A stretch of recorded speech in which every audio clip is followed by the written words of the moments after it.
Hello and welcome to this video. Today, I will show you the top teen movies where the villain overshadowed the hero. In the top 10, Batman has a lot of things going for him: cool cars, gadgets, a ridiculous amount of money, and a butler who goes above and beyond his job description. But what truly makes the billionaire vigilante iconic is the incredible cast of villains opposing him. You could take any Batman film and, chances are, the villain is the star of the show. In truth, we could have gone with the Penguin from Tim Burton's Batman Returns or Bane from The Dark Knight Returns here. But, it's Heath Ledger's Joker that remains Batman's most captivating nemesis. Bruce, this is Harvey Dent. Rachel's told me everything about you. I certainly hope not. You once told me that we'd be together. Did you mean it? Bruce, don't make me your only hope for a normal life. You're Alfred, right? That's right, sir. Any psychotic ex-boyfriends I should be aware of? Oh, you have no idea. Good evening, ladies and gentlemen. We're tonight's entertainment. Well, hello, beautiful. You look nervous. I've seen now what it would have to become to stop men like him. The night is darkest just before the dawn. And I promise you, the dawn is coming. And here.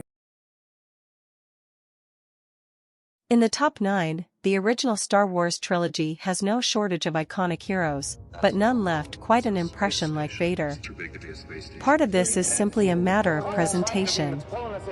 Of course, Vader has the iconic suit, mask, and voice, but there's also his tendency to bark orders and choke out those who don't give him what he wants. Obi-Wan is here. I must face him alone.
Our long-awaited meeting has come at last.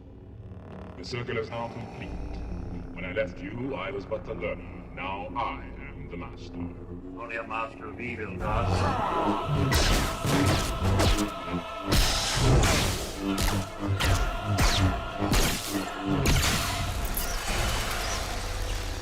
Your powers are weak, old man.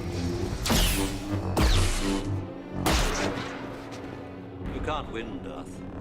If you strike me down, I shall become more powerful than you could possibly imagine. Then I will show you the true nature of the Force.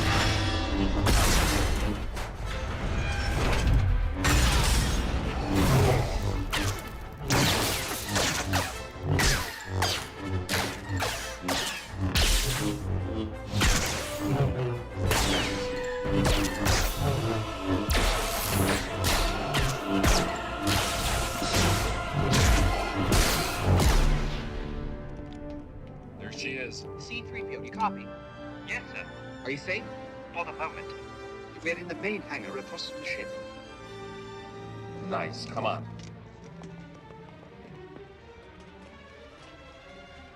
It's them. Slap them. Certainly has courage. Could will it to us if he gets himself killed. Come on.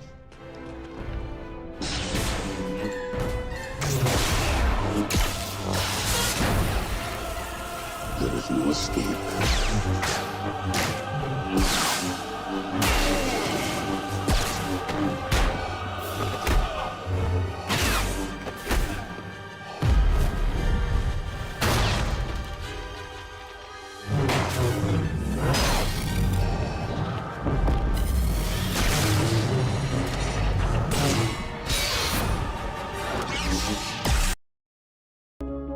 In the top 8, Josh Brolin did a great job as Llewellyn Moss, the everyman who stumbles his way into a dangerous cat and mouse game in No Country for Old Men. Tommy Lee Jones, too, put on a captivating performance as the nearly retired and weary sheriff caught up in something much bigger than himself. Make no doubt about it, though, this is Javier Bardem's film.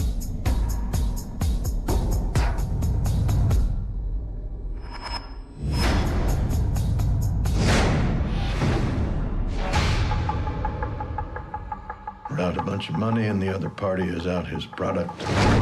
Willin, what's in the satchel? It's full of money.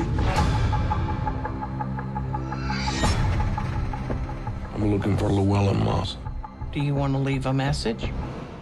Yes. What are you doing, baby? Fixing to do something dumber than hell, but I'm going anyways. You think the Moss has got any notion of the sorts that are hunting him? You can't stop what's coming. What's this guy supposed to be, the ultimate badass? Compared to what? The bubonic plague? These people will kill him, Carla Jean. They won't quit. He won't neither. I always think this is what it'd come to. I previsioned it. You know how this is gonna turn out, don't you? Nope. I think you do.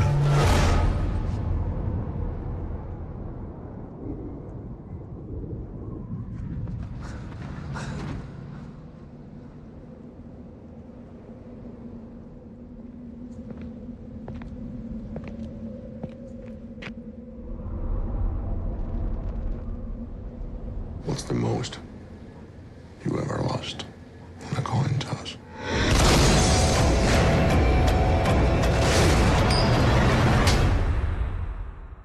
Call it friendo. In the top 7, Unbreakable follows the story of David Dunn, Bruce Willis, a security guard who doesn't realize he's a real-life Superman.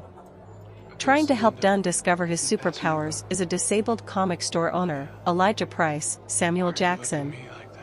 In true Shyamalan fashion, there's a twist toward the tale's end, where we realize Price isn't the well-meaning mentor we initially suspect. However, Price is still more intriguing and relatable than the story's protagonist, with or without this revelation. Because you didn't break one bone. You don't have a scratch on you. I got a card from this store. This one was under the windshield wiper of my car. $40. $40 what? You're getting a $40 a week raise, that's it. I checked, you were right. You're never taking a sick day. 5 years, no sick day, I get it, you want a raise. I have something called osteogenesis imperfecta. I don't make a particular protein very well, and it makes my bones very easy to break. If there is someone like me in the world, and I'm at one end of the spectrum, couldn't there be someone else, opposite of me at the other end?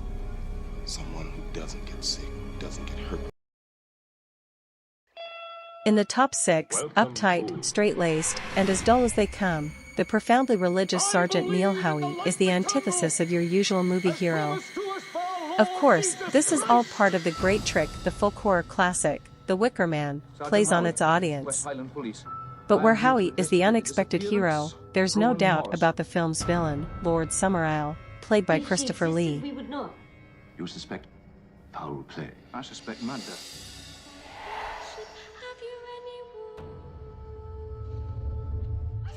Sergeant, if I were you, I would go back to the mainland. You wouldn't want to be around here on Lady. Hail the Queen of the Bay!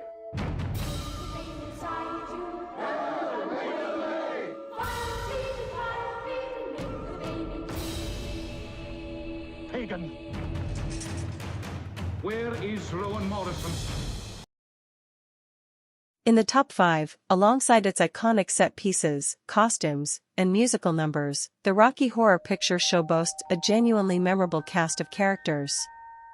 But, with all due respect to Susan Sarandon and Barry Bostwick, there's never been any doubt that the star of this cult classic is Dr. Frank-N-Furter, the eccentric transvestite scientist.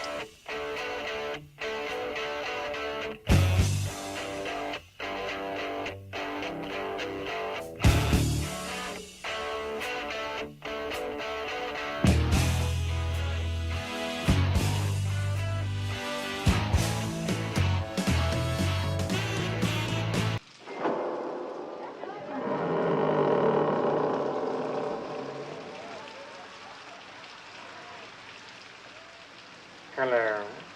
You've arrived on a rather special night.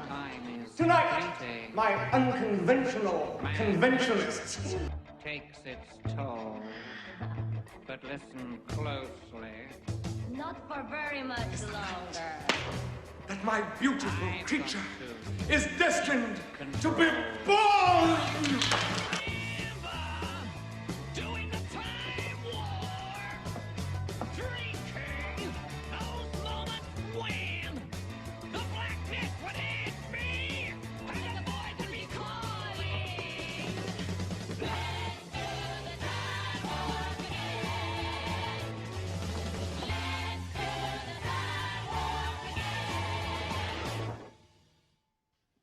It's just a jump to the left.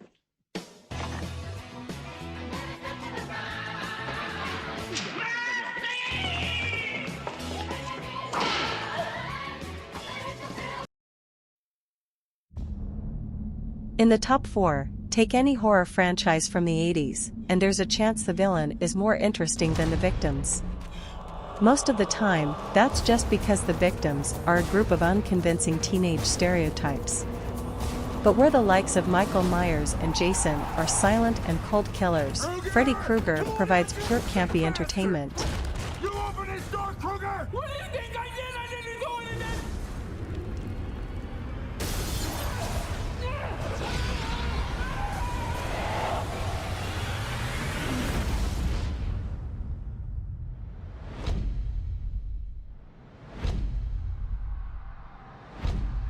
I'm having these dreams.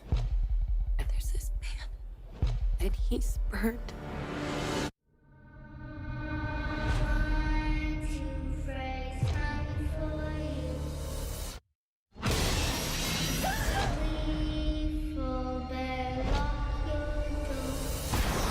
Don't fall asleep.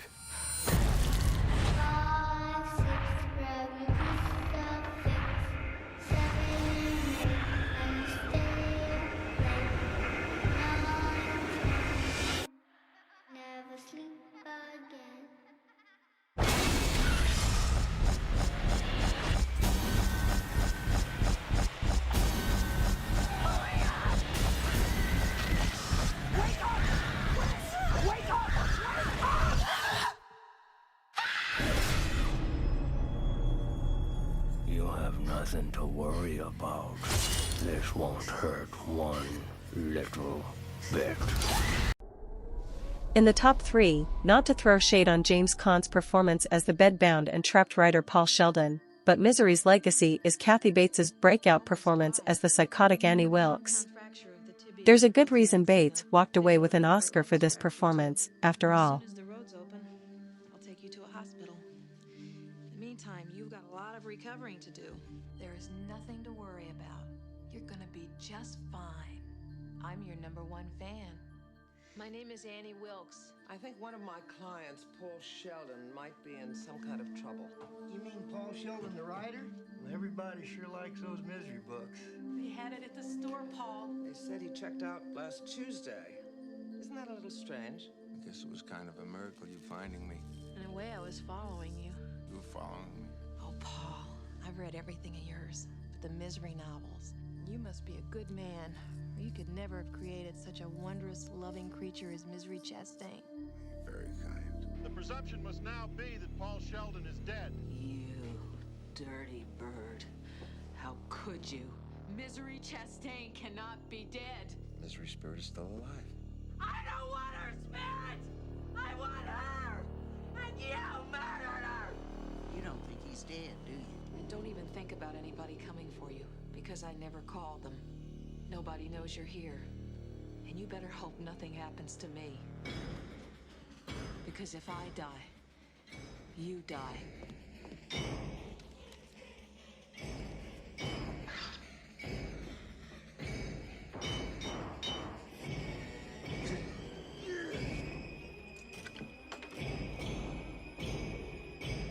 I know you've been out. Is this what you're looking for? Eventually, you'll come to accept the idea of being here. Annie, whatever you're thinking about doing, please don't do it. Annie, for God's... Shh, darling. Trust me. God's sake. It's for the best. God, I love you.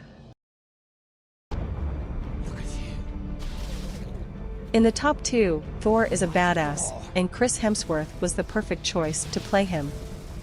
However, being the god of thunder doesn't leave much room for character depth and intrigue. Instead, it would be Tom Hiddleston's performance as Thor's sly brother Loki that would leave the most significant impression in this popular Marvel flick.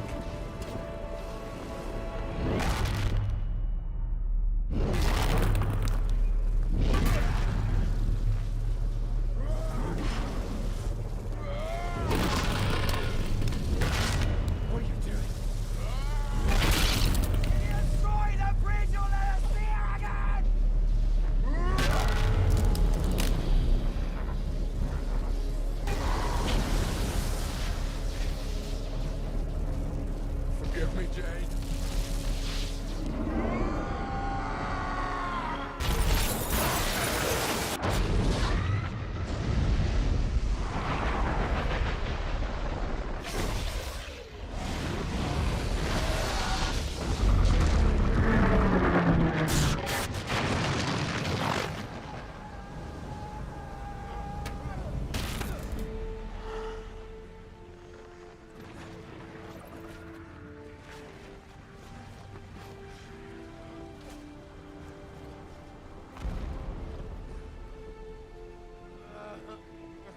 I could have done it, Father!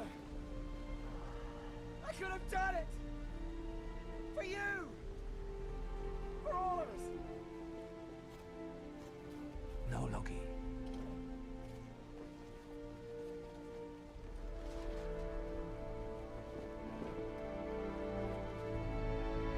Loki, no.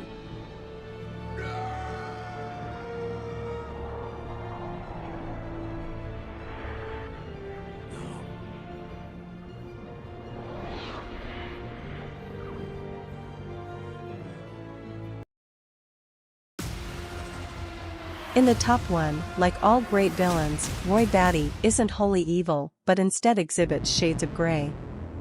After all he truly wants is autonomy over his own life. But it just so happens that Batty's search to understand himself leads him to become the cause of many deaths and destruction. Still, his final act proves to be a very human one, and his closing monologue, partly written by Hauer, where he laments the life he's led, might be the most compelling in all of cinema history. There is an order to things. That's what we do here.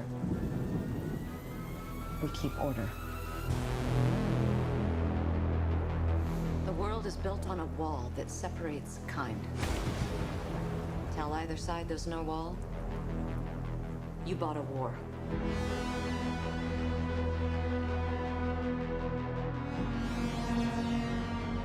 You're a cop. I had your job once. I was good at it.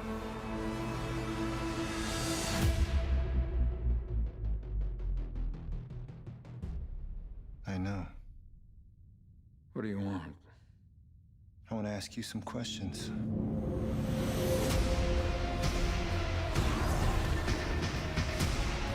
The key to the future is finally unearthed. Bring it to me. They know you're here.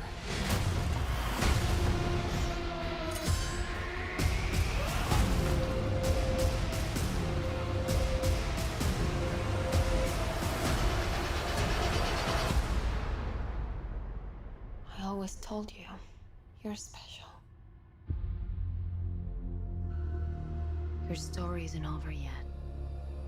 There's still a page left.